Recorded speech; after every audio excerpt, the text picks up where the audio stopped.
60 years, Westfield Bank has been an important community presence and commercial leader in the Pioneer Valley, with convenient full banking services in Westfield, West Springfield, East Longmeadow, Agawam, Feeding Hills, Springfield, Southwick, as well as Enfield and Granby, Connecticut. Visit us on the web at westfieldbank.org. We thank the generosity of our underwriters. For more information, please contact the Westfield State Foundation at 413-572-8646. Wednesday mornings start off right from 6 to 8 a.m. with Tina Gorman and Wake Up Wednesday. Community Radio. 89.5 WSKB. Live from the campus of Westfield State University, this is 89.5 FM WSKB Westfield.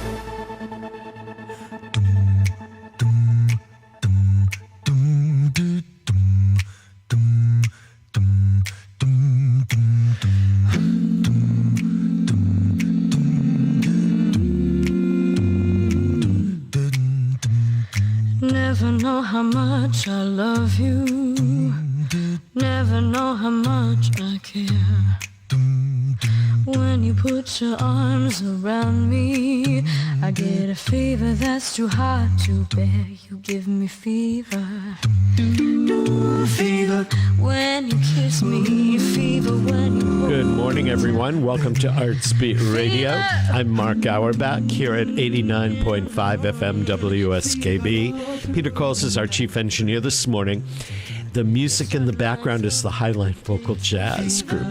They are just incredible. I was introduced to them about a year ago.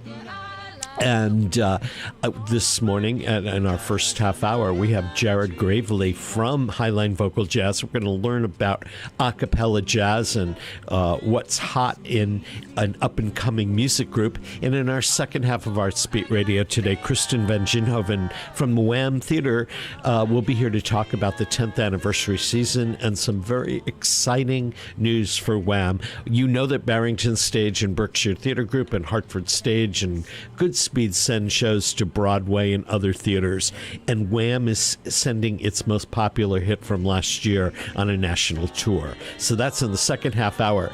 Now I'd like to introduce you to Jared Gravely, who is one of the quintet of the Highline Vocal Jazz.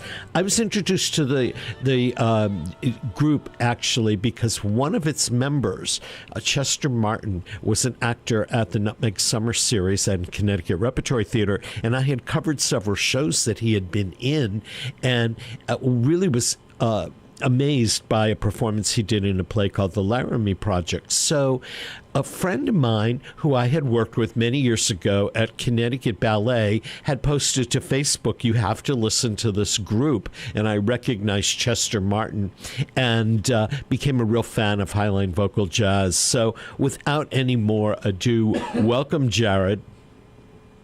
Hi, Mark. How's it going? It's going well. How are you doing? I don't know where you guys are located these days, but it's sub-zero up here in western New England. Yeah, it's pretty cold here in New York City as well. We actually some of us just moved down here, so we're actually all living in an apartment together in New York City, technically in Brooklyn, but that's where we're based right now. So how did the group come together? I mean, who started it, and what made you guys decide to do a cappella? So I have been doing a cappella since I've been in college and even in high school. And so during my summers in college, I was in a group called Hyena Sound, and that was a professional a cappella group that existed over the summers, and we ran our own shows. And we had about shows every summer, and I ended up directing that group for 3 years, which was amazing. And I met Mark Farnham, who's the tenor in Highline, through that group. And so my girlfriend at the time, Alyssa, and Mark's girlfriend at the time, Emily, we were all just kind of singing together because me and Mark were in the same group. And I knew Chester from college because we both went to UConn together. So it was about December of 2017 when we kind of brought everyone together, and we made our first music video, which was Have Yourself a Merry Little Christmas. And that actually got over 100,000 views on Facebook. But the funny thing is that we didn't actually have a name yet. So we couldn't redirect all the people that were asking, who's this group? Who's this group? We want to hear more. We couldn't redirect them to any of our pages. So that's kind of our funny origin story, if you will. And now, you guys, how many videos are you making a year, and are you performing live as well? Mm-hmm. So yeah, we're performing. We are performing live.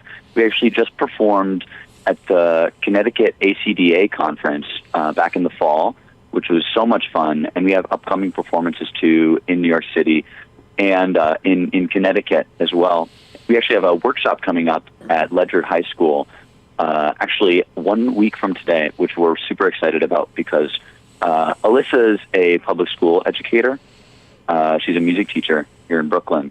And so one thing we're all super passionate about is education and educating kids and other singers about vocal jazz. And then we tend to make about one video every month, sometimes more, sometimes less. And that's a really fun way for us to be creative and in this new digital age.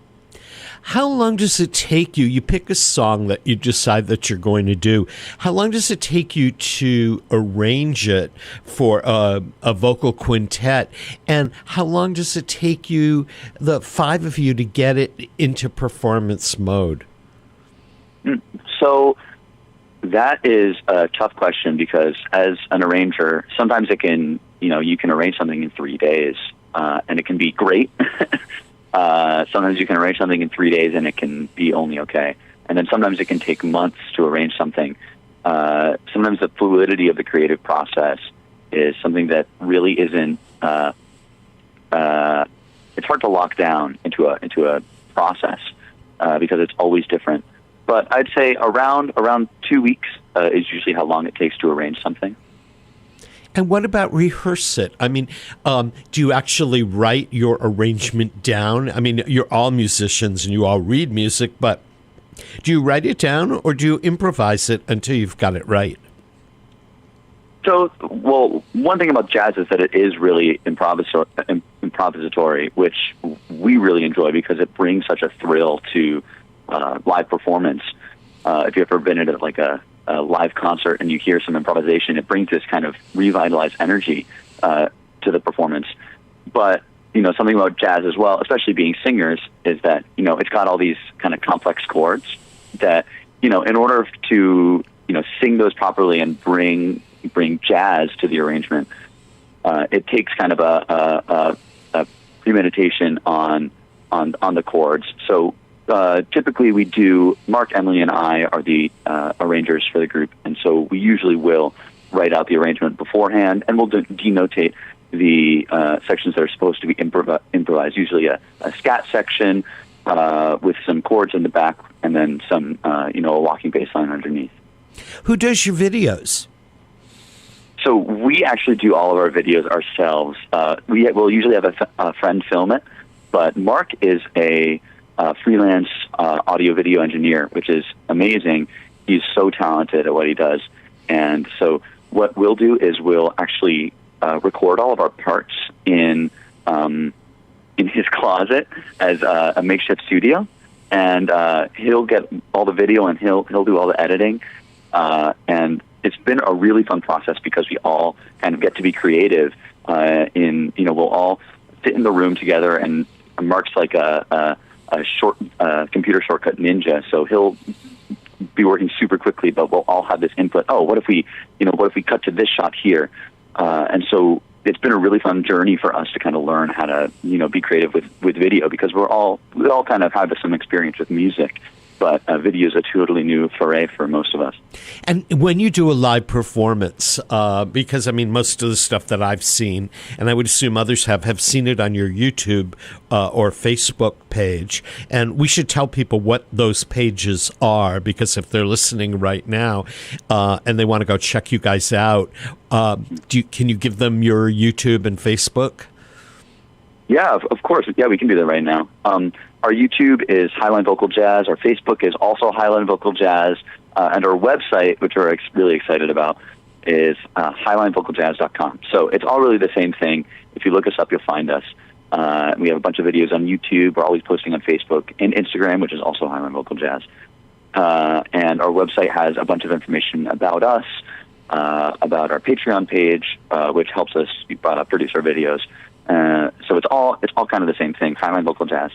Highline Vocal Jazz. So, folks, write that down and go check them out. And we'll, at some point in the half hour, we're going to go and do some acknowledgement of our underwriters, so you can go on your phones or your computer, so you can bookmark those pages for some good music later on. You guys do a whole variety of music. I mean, there's holiday classics. There's Michael Jackson, Al Green, and I think my favorite is Reading Rainbow, which I've got here to play at the very end of our Arts Beat hour today.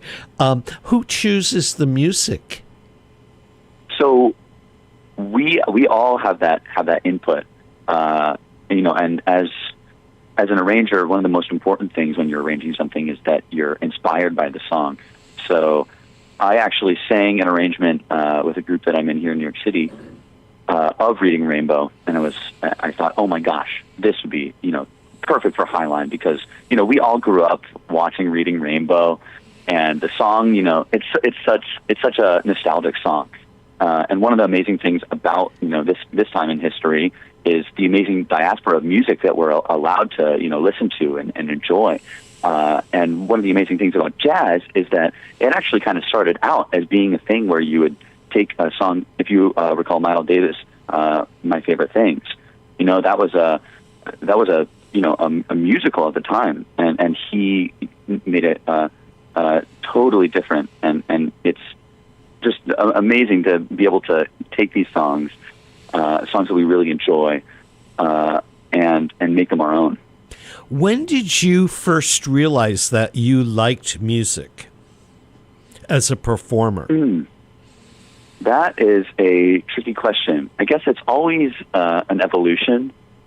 I started singing. I was singing in elementary school, and I played cello from fourth grade.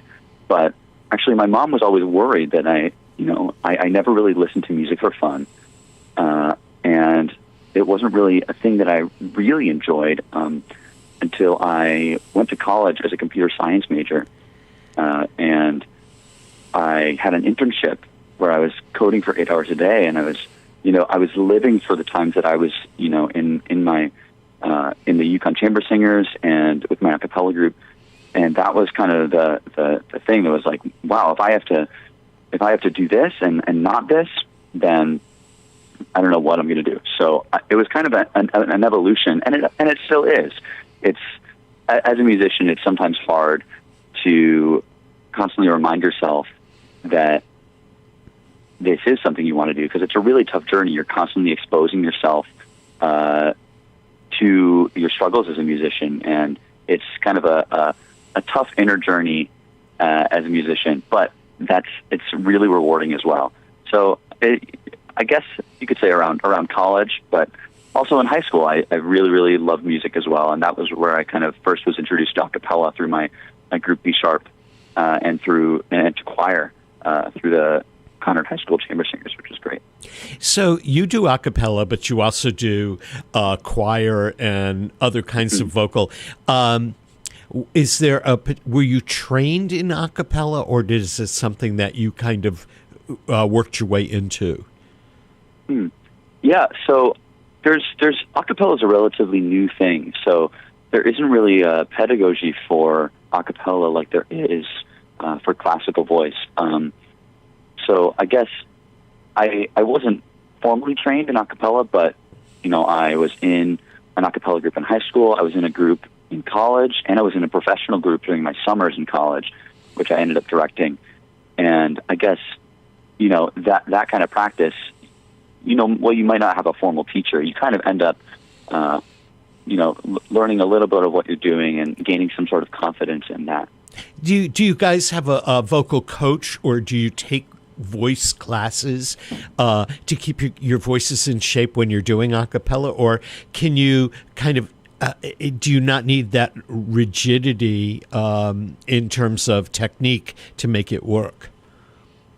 Yeah, so one of the most important things about vocal technique, I studied classical voice at UConn when I was there, and one of the things that's super important about learning vocal technique is that it's actually designed, bel canto vocal technique is designed to get you to project into an acoustic space like a concert hall without needing a microphone. Because before they had microphones, they needed to be able to be heard when they sang.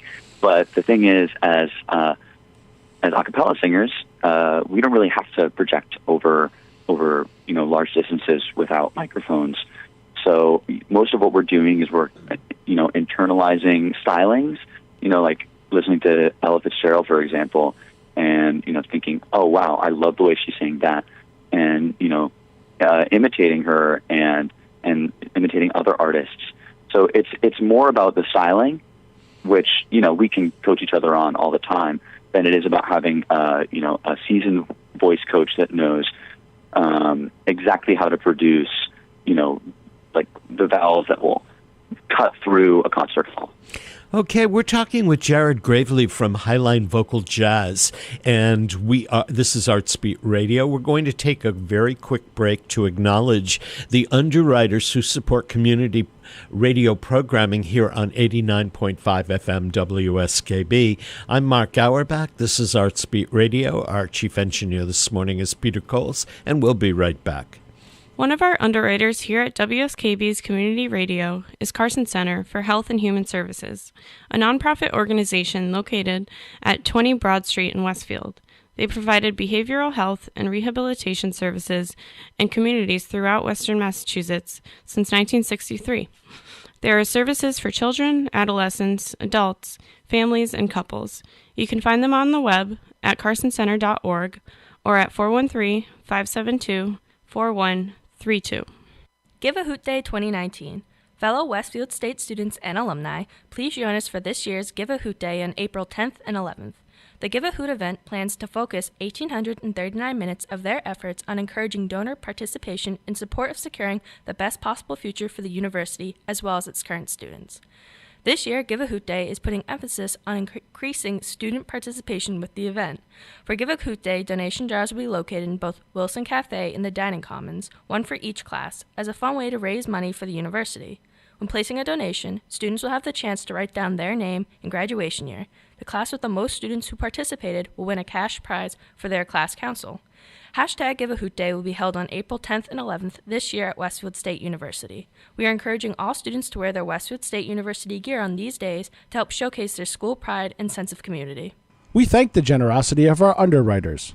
For more information, please contact the Westfield State Foundation at 413-572-8646. It's Tuesday morning from 6 till 8. Wow, it's Tuesday with Bob Plass. Community Radio. 89.5 WSKB.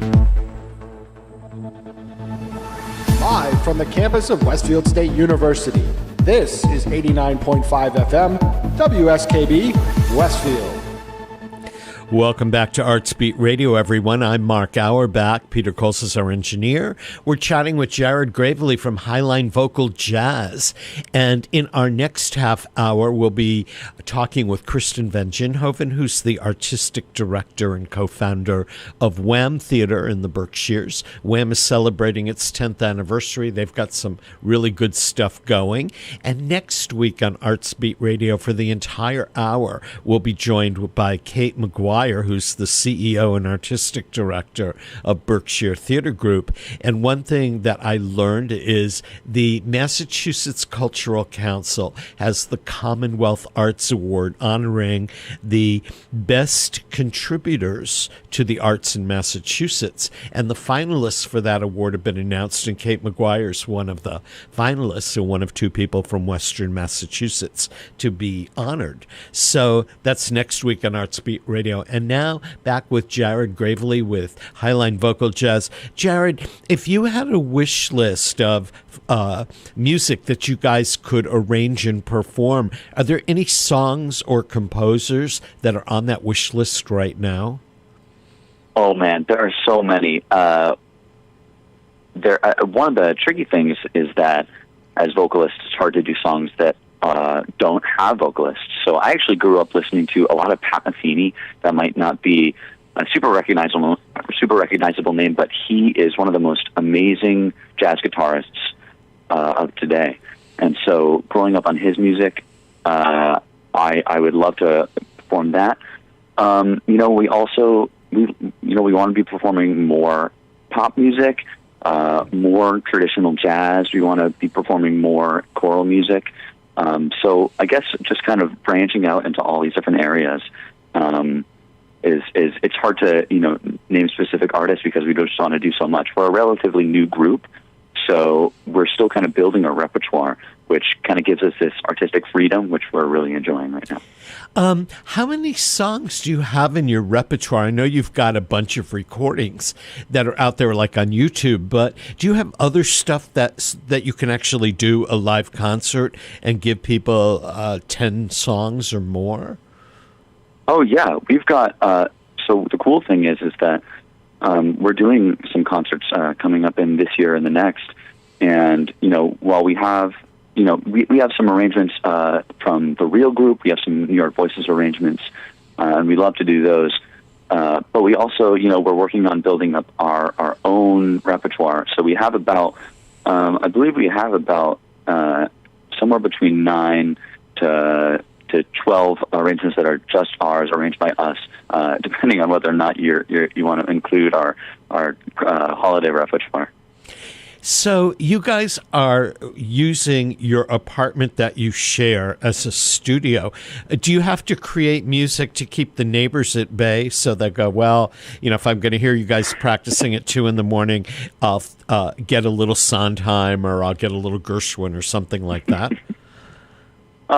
So, we usually try to keep it within respectable hours, but we have had times where, it's the morning and we're recording something and the neighbors come down and saying, I'm studying. But no, we usually try to keep it respectful. Are you at the point now with the group that you guys can quit your day jobs, or do you have other things that you do to bring the money in? So, yeah, most of us are either freelancers or we have jobs. So Highline for us is the most important thing for us is that it's fun because we're all friends, and it's a great way to kind of share our music and be creative. But I'm a music freelancer doing arranging and singing choral music. Emily's a student. Mark's a freelancer. So is Chester, and Alyssa is an elementary school music teacher. So we all But we have this passion for Highland. We also have so many passions for other things. And so it's a really fun way to kind of spread out our love and explore all these different things that we do. So you say that you do a lot of arranging and freelancing. Mm-hmm. What kind of musical arranging do you do? So there's a cappella arranging. I've done a couple commissions of that style. But I've also done arrangements for vocoder and voice, which is really cool. There's this new technology that allows you to sing into a microphone and play on a keyboard, and it'll output your voice onto those different pitches. So it's kind of like early Imogen Heap, hide and seek. That's that technology. So it was really fun to do those arrangements as well, and then also choral arrangements. It's super fun to make that music as well. And you still get a chance to, as a freelancer, to perform, performing a cappella, performing classical, mix of stuff. Yeah, so most of my work here in the city is actually performing with classical choral groups and modern choral groups. So choir is kind of my thing. It's a really fun line of work. Is there a musical style that is a personal favorite, that if you're not working, if you're driving in the car, you've got something that you're listening to on the subway, where do your musical likes go? I mean, is there something that is a particular interest to you? Well, the thing is, I love so many different genres, and so for me as a musician, the thing that I have really taken a liking to is music that just kind of music that expresses something. So I actually went to a Jacob Collier concert the other day, and it was amazing because he was talking about how we have, when we're kids, we have this childlike sense of wonder and play, and we're not afraid to express ourselves in the ways that we want to, and so music that does that for me is the most important thing. And so that's what we try to emulate with Highline. Is we're just trying to have fun. We're just trying to express ourselves in a way that we're enjoying. Well, I hope that if you guys are doing a concert in Western New England, like it's the Hartford area or Western Massachusetts, that you'll let us know way in advance so we can get the word out on your behalf. Yeah, of course. We have. We'll definitely let you know when we have something coming up, which we do. We'll let you know the details of that when it's getting a little closer. And we'll also have a section on our website pretty soon with all our upcoming concerts for anybody that wants to know. Before we let you go and start your day, you've got a website, which is highlinevocalJazz.com. You're on Facebook as Highline Vocal Jazz. You're on YouTube as Highline Vocal Jazz. And you said you're also on Instagram, right? Mm-hmm. And what's the handle for that? Highline Vocal Jazz as well. Okay. And you guys are out there. You've got a fundraising page as well because you're raising money to do your videos. So that people can access that from any one of those platforms. Yeah, it's called Patreon, and it's cool because it's a way you sponsor each video. So if you pledge $1, you pledge $1 for each video that we produce. So it's a way for us to, be able to kind of fund each video, which helps us a lot, and more than like just one GoFundMe or something like that. Now, we've got a lot of people that are musicians and vocalists and stuff that listen to Artsbeat Radio, or they stream it, or they go to our YouTube channel at WSKB. Is this a way that you'd recommend to other groups that are starting out, just fund videos so that you can get the music videos out there? Yeah, well, the most important thing is that you actually create something first and amass a little bit of an audience. Once you have people that really love you and are willing to support you as artists, then it's easy. So if you send out the love, it'll come back. That sounds good. Jared Gravely, thanks for joining us this morning, and all best of luck to all the entire quintet at Highline Vocal Jazz. And I expect to hear more good music coming from you guys. And for those of you that are listening, at the end of the program today, we're going to play a little more Highline Vocal Jazz for you to kind of whet your appetite for an up-and-coming group that traces its roots to our area. Thanks for joining us, Jared. Hey, thank you for having me, Mark. Okay, we're going to take another break. We're going to acknowledge our underwriters, and when we come back, we'll be chatting with Kristen Van Ginhoven from Wham Theater, so don't go away. Support for the community programming of WSKB is provided by Bay State Dental. Comprehensive dentistry at 14 convenient locations in Springfield, Chicopee, Longmeadow, West Springfield, Belchertown, East Longmeadow, Ludlow, Northampton, Greenfield, and Wilbraham, as well as 29 Broad Street in Westfield. Bay State Dental makes it a priority to help you achieve and maintain the healthy smile you deserve. On the web at baystatedental.com. Give a Hoot Day 2019.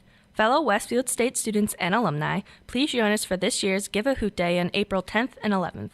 The Give a Hoot event plans to focus 1,839 minutes of their efforts on encouraging donor participation in support of securing the best possible future for the university as well as its current students. This year, Give a Hoot Day is putting emphasis on increasing student participation with the event. For Give a Hoot Day, donation jars will be located in both Wilson Cafe and the Dining Commons, one for each class, as a fun way to raise money for the university. When placing a donation, students will have the chance to write down their name and graduation year. The class with the most students who participated will win a cash prize for their class council. Hashtag Give a Hoot Day will be held on April 10th and 11th this year at Westfield State University. We are encouraging all students to wear their Westfield State University gear on these days to help showcase their school pride and sense of community. Westfield State University is now enrolling for their College for Kids program that runs this summer from July 8th through August 2nd. Classes are available for 4 weeks for students ages 5 through 15 in topics such as digital media, science, magic, cooking, and art.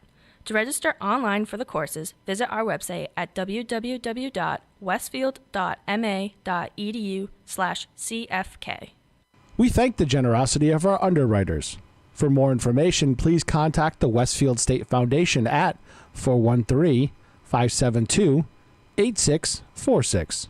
Discussions of local politics, events, happenings, and miscellany potpourri. Ken's Den, Tuesday, 8 to 10. Live from the campus of Westfield State University, this is 89.5 FM, WSKB, Westfield. Welcome back to Arts Beat Radio, everyone. I'm Mark Auerbach. Peter Coles is our chief engineer this morning. We are broadcasting live from the campus of Westfield State University, which begins its spring break this afternoon. Bright and sunny day out there. And for our second half hour of Arts Beat Radio, I'm so excited to have Kristen Van Ginhoven from Wham Theater back. Kristen has been with us many times on Arts Beat Radio from when we used to broadcast from the press room downtown in Westfield to here. And Wham is about to celebrate its 10th anniversary season. And I was so excited yesterday to read some news about Wham that is going to take our nation by storm. So good morning, Kristen. Good morning. Thank you so much for having me on again. It's always great to get a chance to chat with you.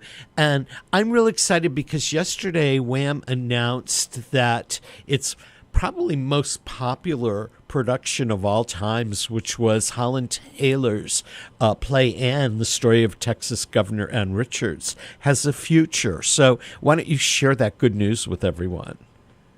Yeah, we were thrilled yesterday to announce that a new co-production of Anne will be happening at Arena Stage in Washington, D.C. this summer and Dallas Theater Center in October of this year. And Jane Atkinson will be returning in the role of Anne, and I will be joining the production as a director.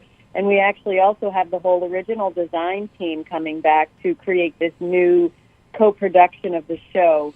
And we're so really excited. This has been in the works for about 4.5 months, and we couldn't be more thrilled that we'll be able to take Wham's work beyond the Berkshires and share, our mission of working at the intersection of arts and activism in the year leading up to the next presidential election. It's perfect. Well, we know that Barrington Stage and Berkshire Theater have sent shows to Broadway and off-Broadway, and Hartford Stage collaborates with regional theaters. So the idea of regional theater collaboration is not new, but the fact that a production that was originally a collaboration with Wham and a theater company in Vermont is being remounted for two of the nation's most important regional theaters. That's a milestone. It certainly feels like a milestone, and we're incredibly grateful that this is happening. And it really shows how, Dorset and Wham's choice of producing this play last year is something that really hit a button that other theaters thought was an excellent choice to include in their seasons as well. Do you think there's a possibility of other theaters joining on, or the possibility that this production may come back to Western Mass? I think the answer is yes to both of those questions. So we are hoping that other theaters will come and see the production at Arena Stage and will jump on board to include it in their season. Of course, the time is now to include this story of a famous female politician who was really passionate about women getting engaged in their civic duty and running for office. So, now is the time for the story to be told, and the window is, up until November 6th of 2020. So hopefully it will have a continued life, both out in the regions and back here in Western Mass. So stay tuned, and if it happens, you can have me on again, and I'll share the info. Well, and it's great that Jane Atkinson, who was in it originally here, will have a chance to go with the production as well. Yes, I mean, that is, Jane is so passionate about this project. She is so passionate about, at this point in her life and career as a woman, as a citizen, as an artist, that she can use her talents and her voice in this way. And I'm the same. And, we were all incredibly moved that Jane really went to bat for the original team coming on board.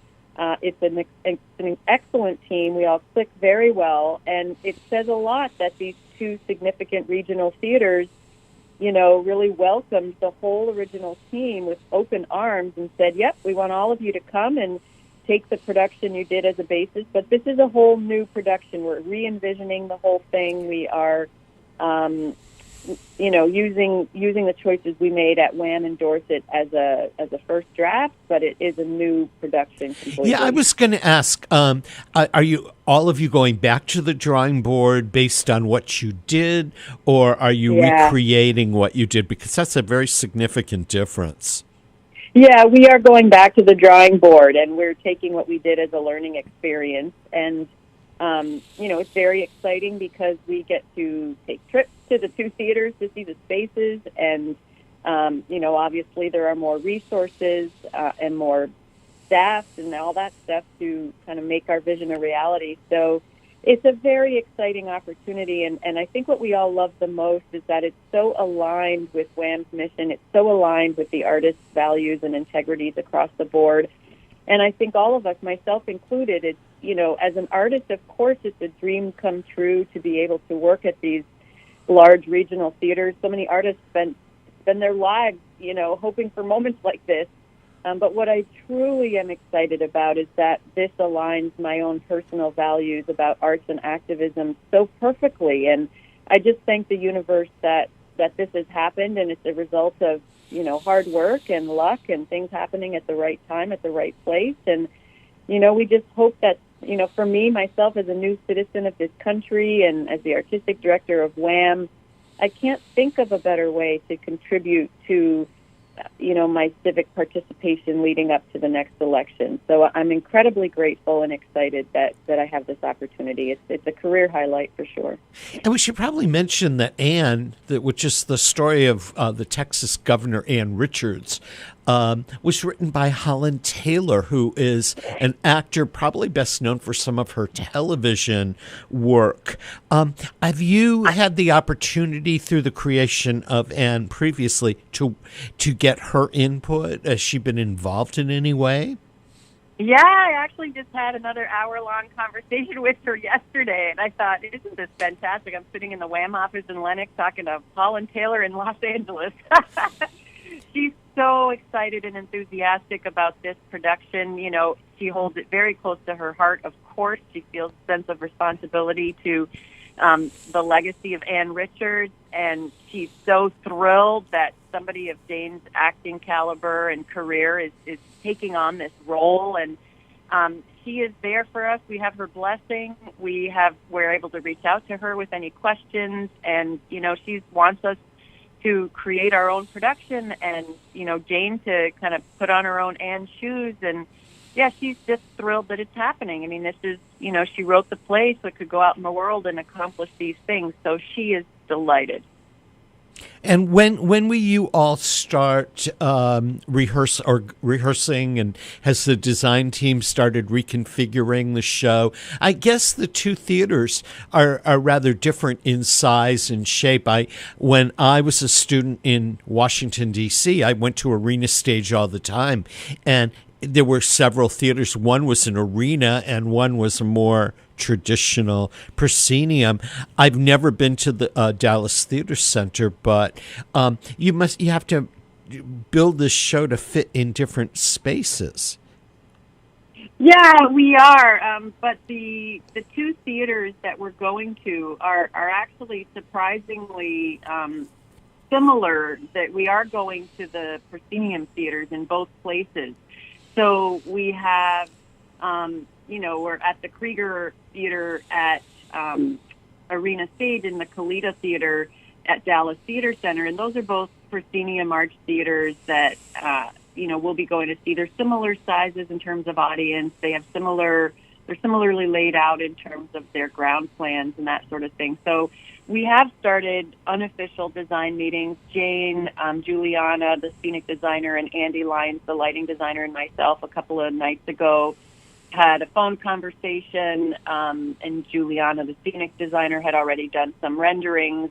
And just yesterday we received all the plans for the two theaters, so now Juliana can take the next step and create a first draft of official renderings. And then the two theaters hope to bring us all there, if we can align our schedules so that specifically Juliana and the lighting designer can see both spaces and have a better sense of what's available to us before we move on to the next step. So, yeah, they have all their dates organized. We know when the meetings are, and it's nice to have that all now going in, because it's quite a short time. We go into rehearsals right after the 4th of July. So we have a couple of weeks of rehearsals and then some tech and previews at Arena Stage, and then Jane will be performing for about a month. Will you be traveling to both cities, or once the show is up, kind of do the Wham stuff up here? We are actually, I will be traveling for the rehearsals there, like I said, for that amount of time in D.C., and then I think we have about 10 days in Dallas in October before it opens there. So I'll be traveling for those. It's not, for a director, we're done after opening night, so it's a short amount of time. And thankfully, we had put plans in place for the Wham season this year, hoping on the fact that this would be happening. So we've organized things around for our main stage productions, knowing that I'll be gone for, a few days here and there. So hopefully we've planned well, and everything will function. And it's a big leap for us, and we're all ready for it. And it's exciting that this is happening in Wham's 10th anniversary season. And we're just excited to have both our season and be able to share with our Whamily that this and new co-production is happening. It says a lot about the value and impact of the work that Wham has been doing for the last decade. And also showcases Wham's work, not only your directing, but the design team and actor. It's in theater centers. Washington is a major theater community.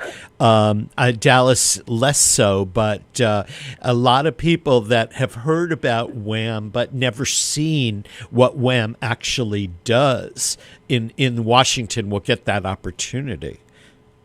Yeah, it's not a Wham production. We're glad, I'm a part of it, and our artists are a part of it. So, by default, you will be in the bios and stuff. It is a new co-production that Dallas Theater Center and Arena Stage are co-producing.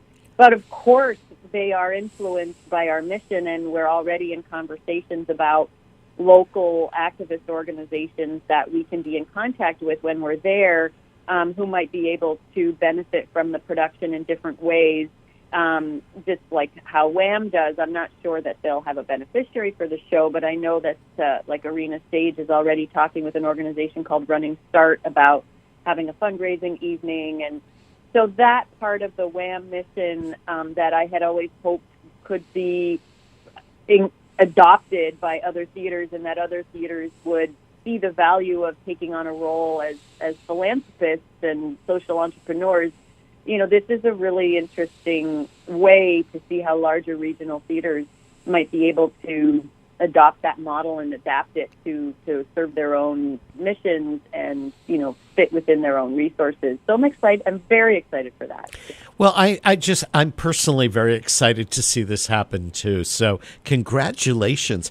And it's a 10th anniversary season, so it begins relatively soon here in Western Massachusetts. Give us a quick overview of some of the programs that you've got coming. Yeah, well, we're very excited to be opening our 10th anniversary season with a world premiere production written by a local playwright named Anne Undelund of a play called Lady Randy, which is just this delightful romp through the life of Jenny Jerome, who is the mother of Winston Churchill. And, Anne Undelund, when she was speaking to us about this production or this play, she just fell in love with this woman. Jenny Jerome was so ahead of her time, yet she was very much a product of her era.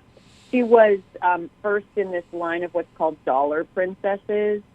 And Anne says she really was stunned by how Jenny Jerome wrote her own rules in this game of sex and power. And I went to see a reading of Lady Randy. It's been in development for a few years. And I went to see a reading of it about a year and a half ago at Berkshire Playwrights Lab, where it started its life. And, you know, I knew immediately. I turned to Talia Kingston, who's our associate artistic director, and we both were like, this is such a Wham play. So, you know, for a while it looked like maybe Wham and Berkshire Playwrights Lab would co-produce it together, and then various circumstances happened, and we were offered the opportunity to produce it on our own, and it felt really right. You know, it's a great play to follow Anne. So audiences our new audiences who were introduced to us at our fall production of Anne last year, if they come and see Lady Randy, they'll see a lot of connections, and it'll continue to deepen their understanding of Wham's mission around arts and activism. And we're really happy to shine a light on a local female playwright. You know, it's a very rare thing that local playwrights are given an opportunity for world premieres. And the fact that we can do this for a local female artist who has been living and working in the Berkshires for the last 20, 25 years is something that felt very important for our 10th anniversary season. So that's how our season starts. That's going to run on April 18th to May 5th. We're renting the Elaine Bernstein Theater at Shakespeare and Company for the show. And so, you know, tickets are now on sale online and over the phone and in person at Shakespeare and Company, who are acting as our box office. So tickets are selling very well, and we're really on track, and we're really hoping that people will come and share in, you know, the world premiere of this, because of course we hope that this will have a future life as well. And then throughout the summer and going into the fall, you've got some other good things coming. Yeah, we've got this year our Fresh Takes play reading series, which is, you know, these plays that are imaginative and thoughtful explorations of issues affecting women and girls. We have 2 of those this year that we're presenting in association with our main stage shows. So we're very excited that we got the rights to do a reading of a play called Native Gardens by Karen Zacharias. That's going to be directed by a very exciting young Latinx director named Estefania Fadul. I met her a few years ago when we were both in the Lincoln Center Directors Lab together. We brought her up to direct another reading a few years ago, and I asked her if she had any time to come and direct this reading for us. It's a play that we're considering for a full production, and we want to hear it and see how our audiences react to it. You know, it's a comedy where cultures and gardens clash and well-intentioned neighbors turn into feuding enemies, and it's very resonant right now in terms of borders and walls and all of that. So that's May 4th, Saturday, May 4th at 3 p.m., the day before we close Lady Randy. And so we're really excited for that, and that will also be a reading at the Bernstein Theater at Shakespeare and Company. And then, of course, we have our 10th anniversary celebration gala on July 24th. That is going to be a great party to just celebrate everything we've accomplished over the last 10 years and raise a toast to all the things that are to come. That will be at the Stationery Factory in Dalton. And I'm really advocating for a dance party at the end of it because I love the opportunity for some of that. And then we are very excited about our fall play, which is a partnership with Multicultural Bridge, and it's a play called Pipeline by Dominique Morisseau. We presented Pipeline as one of our Fresh Takes readings last year, and it was a very powerful reading of a play that really catalyzed a very interesting conversation with our audience afterwards. And I immediately reached out to Multicultural Bridge and my colleagues there, Gwendolyn Hampton Van Zandt, the CEO and executive director there. We had partnered on a project a few years ago called Facing Our Truth. And I asked her if she would come into the office and hear a reading of the play, and if she thought the play would be of service to our Berkshire community at the moment. And she read it and immediately thought it was a great play to really continue the work around cultural competency that she's been doing throughout Berkshire County for the last decade. And so we're partnering on that. That is about Naya, an inner city public high school teacher who is really desperate to give her only son opportunities they'll never have. And there's a controversial incident that happens in his upstate private school, which potentially means he might get expelled. And so she has to really confront his rage and her choices as a parent and, external and external circumstances around race in the American education system. So it's a really beautiful and deeply moving story of a mother's fight to give her son a future. And so there's an interesting mother and son theme throughout our season, with Lady Randy, Jenny Jerome being the mother of Winston Churchill, and Pipeline being about a mother really fighting for her son. And, as a last piece of that, we are introducing this summer our elder ensemble into our education program. And there we have an intergenerational initiative where our teen ensemble will collaborate with our new elder ensemble and create a piece around dreams and barriers. And it'll be so fascinating, Mark, because they will take a few weeks in July, these two different ensembles, and they'll devise. Initially, they'll create work separately around the same theme. So the teens will be in one room and the elders will be in another room creating work around the same theme, which they will then share with each other, which I'm fascinated about, just to see how each of these two different demographics explore the same theme. And then they will take the work they've each created and they will turn it into one overarching piece that will premiere at our summer gala and then go on a mini tour to a few different venues in the Berkshires in late July. So it's incredibly... Yeah, that's very exciting. One thing I wanted to say, you talked about Dominique Morisseau. Those of you that have been listening to Art Speed over the last couple of weeks, I've talked about the production that Hartford Stage is currently mounting of her play Detroit 67, which is the story of individuals in Detroit as Motown is coming to the top of the scene and the riots are happening, and they're making very important personal choices. And Dominique Morisseau won a Genius Award, and she wrote the libretto to the new Temptations musical, which is in previews on Broadway.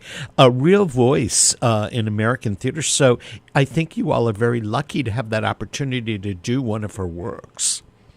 Oh, yeah, and I just saw Detroit 67 a couple of days ago, and I feel honored that we get to share, that we got the rights to Pipeline, because she's just a beautiful writer. She is one of our new classical writers who will stand the test of time. And, as we know from reading so many plays, and as you know from going to see so many plays, it's hard to write a great play. And Dominique Morisseau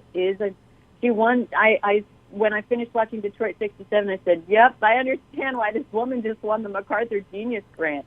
She's a brilliant playwright, and we feel very lucky that we're able to include her work in our 10th anniversary season and also do it in partnership with Multicultural Bridge. And you've also presented Lauren Gunderson's work, and I did not know until very recently that she's one of the most produced playwrights in contemporary theater, and for a few years in a row now, actually. And so you're giving a lot of women playwrights an opportunity to be seen on stage, where, although other theaters are doing it as well, you're really showcasing that. And these are up-and-coming people. I think 10 years from now, you're going to hear the name Lauren Gunderson or Dominique Morisseau and rush to buy tickets to see what they're doing. Yeah, well, that's already happening. These people have consistently been in the top 10 of most produced plays for the last few years, and they're side by side with, other people that have stood the test of time. So I have to say for myself, it feels really good to know that these are the plays that have appealed to me over the past few years, before people have, before the mainstream, this is this sort of misnomer in our field that these are like overnight successes, whereas these people have been being professional artists for decades already, but it is wonderful. And like Sarah Rule and, all these other people and who are, I don't want to say finally getting their due because they've been working incredibly hard for so long, But I think the rest of the world is finally understand what they've been missing. Yeah, I wanted to ask you a question because we don't get a chance to chat that often. But Hartford Stage just announced the appointment of Amelia Ben-Sussin, a woman, as their next artistic director. And they're just touting the fact, rightfully so, that a woman is leading one of America's major regional theaters. And certainly Hartford Stage, in its 50 years, is one of, like Arena Stage in Washington or Dallas Theater Center, where Wham will be visiting, is one of the most important regional theaters in the country. But when you cross the border here to Western Massachusetts, you have Williamstown Theater, Barrington Stage, Shakespeare and Company, Wham, and Berkshire Theater Group are all run by women. Is that a unique situation, or is that happening more and more in regions around the country? Well, there's so many answers to that, and I know we only have a few minutes, but, oftentimes when there are founder-based companies, a lot of founder-based companies have been founded by women because we're not being hired for the positions, so we have to found our own companies. So of the companies that you mentioned in the Berkshires, 2 of them were founded by women who run them or ran them. And at the same time, there is a sea change in leadership in American theater, and of the 30-something positions, I think about 17 have been filled, but they've been filled by white women. So it really is important to say that there are incredible women of color who are not being hired by the board, which is really incredibly sad for me, because I am seeing very talented colleagues who are incredibly prepared to run these significant regional theaters who are just not able, the white boards who are doing the hiring are unable to accept the change that will need to occur for them and their constituents and their community, and they don't, at the end of the day, hire them. So while I'm incredibly excited about how the rooms at theater conferences are going to look different, there's definitely going to be a lot more women in those rooms. They are all white. Amelia was my master's thesis advisor at Emerson College, and she's not somebody who thought that running a regional theater was in her future. So this is as much a surprise to her as it is to everybody else, and that says a lot. It really says, hopefully it sends a message, just like the hiring of Wayne Menegashi at Soul Pepper Theater Company in Canada, as the first woman of color to be hired to run a significant national theater company that is not a theater company whose mission is about people of color. Hannah Sharif has broken through a ceiling here in America by being hired to run a theater. That theater's mission is particularly to highlight voices of color. So I really think America's behind the curve and needs to catch up to Canada in that regard. And otherwise, we're going to lose these incredible women of color who are prepared to lead these theaters and who are simply being held back by white boards who are unable to get past their own biases. Kristen, we're out of time. We should have been chatting for a full hour this morning, but I hope you'll come back and give us a progress report on how Anne does at Arena Stage and Dallas Theater Center, and with some of the other programs that are at Wham. And it's whamtheater.org. So check out their website and learn about some of the upcoming things here. Kristen, thanks for joining us, and thank you for having me on. All good luck with the upcoming season here and coast to coast, as they say. Thank you so much. Next week on Artsbeat Radio, we'll be chatting with Kate McGuire, who's the CEO and artistic director of the Berkshire Theater Group, and we leave you today with Highline Vocal Jazz's rendition of Reading Rainbow, which is really fun. So stick around and listen to it. I'm Mark Auerbach. This is Artsbeat Radio. Peter Coles is our engineer. You're listening to us from the studios at Westfield State University on 89.5 FM WSKB.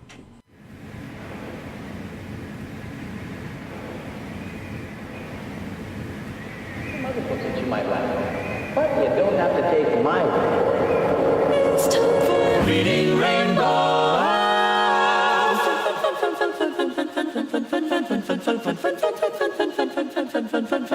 Butterfly in the sky, back in your toys days high. Won't you take a look? It's in a book, a reading rainbow. Fun, fun, fun, fun, fun, fun, fun, fun. I can go anywhere.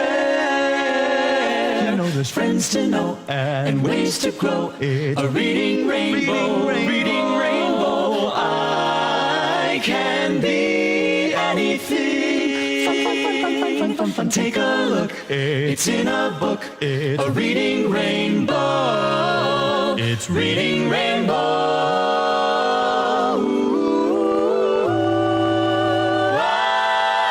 Reading can take you high. A book can make you fly. We'll go to outer space to save the human race. A reading rainbow.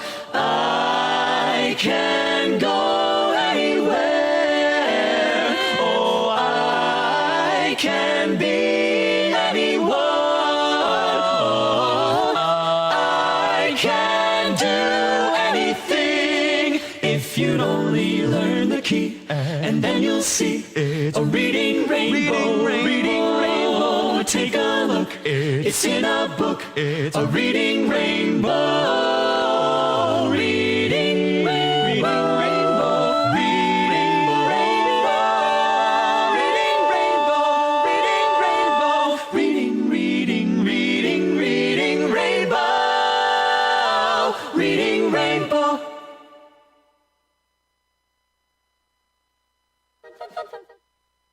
Support for the community programming of